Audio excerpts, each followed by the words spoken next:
Bueno, damos comienzo al segundo parcial de Economía Política. Mi nombre es Jessica Neira y mi compañera Giselle Romero.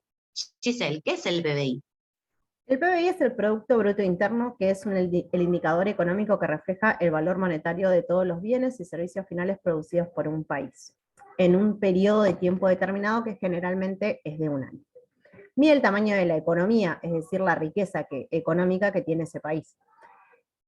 Podemos entender que cuanto mayor es el PBI, mayor es la capacidad que tiene el país económica y por lo tanto va a tener una mayor capacidad de generar empleo y una mayor capacidad de invertir. Ahora, ¿cómo se construye? Bueno, esta suma de estos entes tan heterogéneos, como son, por ejemplo, el trigo, los servicios médicos, los servicios educativos, ¿cómo hacemos para sumarlos todos? Entonces se llegó a la convención de que se multiplica la cantidad producida de ese bien determinado en, en un año, porque generalmente se mide anualmente, por el precio que tuvo ese producto en ese periodo. Entonces se llega al resultado de que esos sumandos están todos expresados en las mismas entidades monetarias. El PBI es igual a decir al consumo, más la inversión, más el gasto, más las exportaciones, y a eso se le restan las importaciones. También se tiene que destacar que se incluyen solo productos finales, no se incluyen los productos intermedios. Esto quiere decir que si voy a comprar un motor para la confección de un electrodoméstico, la compra de ese motor no va a sumar al PBI del país, sino que va a sumar la compra del electrodoméstico, que ya incluye el valor de ese motor. Bien, ¿y qué significan cada uno de sus componentes? Bueno, el consumo se refiere a lo que consumen las familias, las empresas como consumidores finales, como los alimentos o vestimenta, y excluimos lo que es la vivienda. En cuanto a la inversión, se refiere a las compras hechas por los empresarios en maquinarias para la producción de bienes y servicios. El gasto se refiere a las administraciones públicas, que es el gasto, por ejemplo, para el pago de los salarios de los funcionarios, o también para la construcción de alguna escuela o de algún hospital. Las exportaciones suman al PBI. Esto quiere decir que mientras más exporta ese país, más alto va a ser su PBI, y las importaciones restan porque son productos producidos en otros países. Bueno, la pregunta número 2 dice: ¿cuál ha sido el impacto de la pandemia en el crecimiento económico y el empleo? Determinar las características y caída del producto en contexto COVID. Identificar los efectos macroeconómicos en la economía argentina.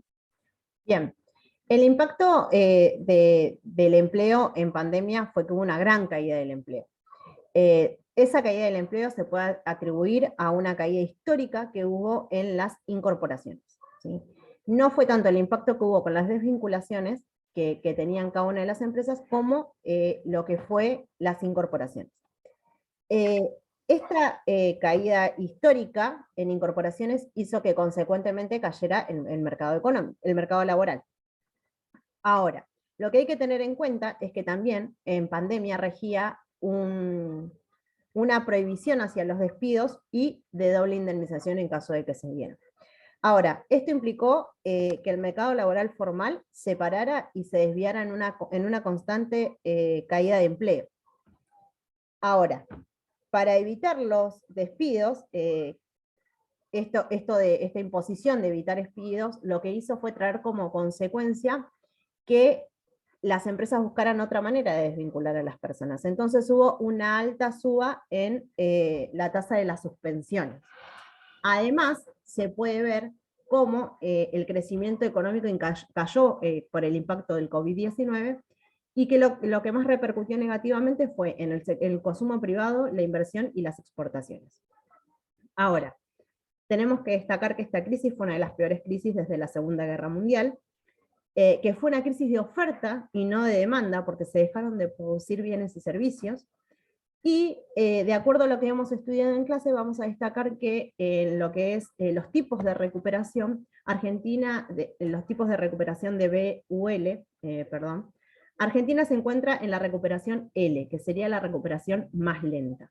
¿Esto qué quiere decir? Quiere decir que su recuperación va a llevar mucho más tiempo que lo que se espera y que va a estar estancada en esta crisis durante un tiempo. Perfecto. Bueno, la consigna dice que hay que identificar los efectos macroeconómicos en la economía argentina. Vamos a decir que la macroeconomía, perdón, se refiere a tener una vista panorámica de todo el sistema económico. ¿Cómo se hace eso? Por medio de los agregados. Los agregados nos van a dar a nosotros información sintética y fáctica. Entonces, por medio de estos agregados va a ser que vamos a tener una visión macroeconómica. El agregado más común es el PIB, y también tenemos los agregados como la tasa de empleo, la tasa de desempleo o la tasa de interés. Genial. En cuanto a este crecimiento macroeconómico, lo que se pudo observar durante el periodo de pandemia, que lo que creció fueron mucho las telecomunicaciones, los sistemas de salud farmacéuticos y las aplicaciones tecnológicas que en ese contexto de encierro agilizaban la forma de comunicarse. Eso fue el crecimiento más grande y lo que más gran impacto tuvo durante ese periodo. Ahora, cuando seguimos con la tercera pregunta, dice, ¿qué propuestas haría Keynes para la recuperación económica para la pospandemia? Y en esto vamos a destacar que lo que propone es la intervención del Estado como un impulsor de la demanda efectiva, con la implementación de la política fiscal y de la política monetaria. Ahora vos nos vas a contar qué es lo que significan cada uno de estos términos. Sí, en cuanto a aumentar a esta demanda efectiva, ¿qué quiere decir demanda efectiva? Son todos esos bienes y servicios que consumimos, que realmente consumimos en el mercado, en un tiempo determinado y a un precio determinado. Bueno, Keynes nos propondría, como vos decías, la intervención de este Estado por medio, primero, de la política fiscal, que eso se refiere al gasto público y a los impuestos. También se refiere a cuando el Estado interviene cuando el Estado realiza obras públicas, porque eso incluye a más empleados, lo que van a incrementar sus ingresos, que van a ser destinados después para el consumo.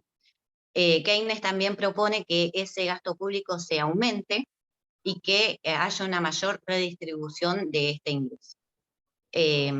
Para dar un ejemplo, en Argentina se dio el IFE, esta asignación para las personas de las familias desempleadas, también el ATP, que era el que se le dio a las empresas y a las pymes, para que estas empresas puedan continuar produciendo, entonces pueden retener al empleado o también puede volver a incorporar a aquel desempleado.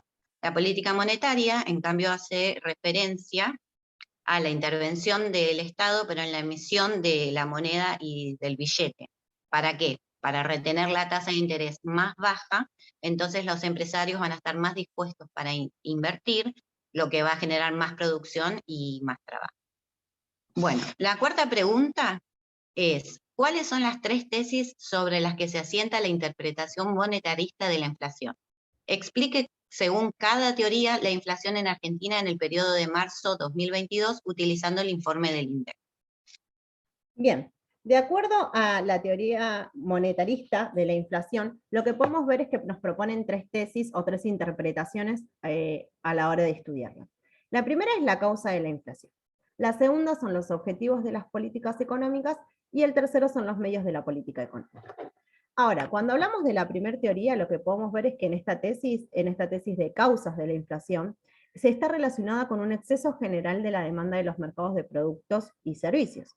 Se trata de una manera de interpretar a la inflación que puede estar en concordancia tanto con la teoría cuantitativa clásica, pero también con el sistema keynesiano cuando estamos en un sistema de plena ocupación o cerca de ella. Ahora, en la segunda tesis, que son los objetivos de la política económica, hace referencia a las relaciones que se dan entre la estabilidad del precio y el crecimiento del producto real. Y para esto es importante destacar que para la teoría monetarista, la inflación es perjudicial para el crecimiento económico. ¿Qué quiere decir esto? Lo que esta teoría nos propone es que sí, la inflación desapareciera, el ahorro se daría de una manera natural. Todos podríamos ahorrar de una manera natural porque no estaríamos amenazados por la constante desvalorización de nuestro dinero. Y si podríamos ahorrar, consecuentemente lo que haríamos sería poder poner un mayor interés, una mayor intención en la inversión general.